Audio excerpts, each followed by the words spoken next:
शिवसेना कुणाची हा वाद सुप्रीम कोर्टामध्ये सुरू असताना संजय राऊत यांनी भाजप आणि निवडणूक आयोगावर गंभीर आरोप केले आहेत। शेकडो कोटींचा व्यवहार करून अमित शहा आणि निवडणूक आयोगाने पक्ष विकला असे तिखट वार राऊतांनी केले, तर सत्ताधाऱ्यांनीही तितक्याच ताकदीने त्याला प्रत्युत्तरही दिले।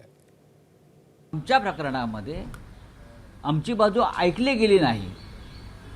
निवडणूक आयोगात आधीच्या सुनावणीत हे आम्ही सांगतो आहोत।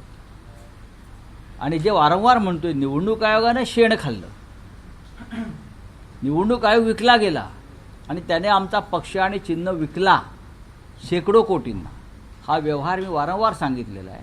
तुम्ही काँग्रेसची रोज विष्ठा खाता, तुम्ही रोज काँग्रेसच्या विष्ठेवर जगत आहात हे देखील देशाने ओळखलंय। त्यामुळे निवडणूक आयोगाने शेण खाल्लं का आणखी कोणी काय केली तर तुम्ही नेमकं काय करताय?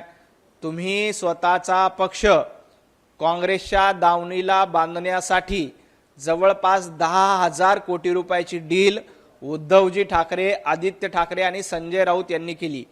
संजय राजाराम राऊतला ते कुठलाही आरोप आतापर्यंत खरंच झालेले नाहीये, म्हणून त्यांना कदाचित आकड्याचाच खेळ कळतो।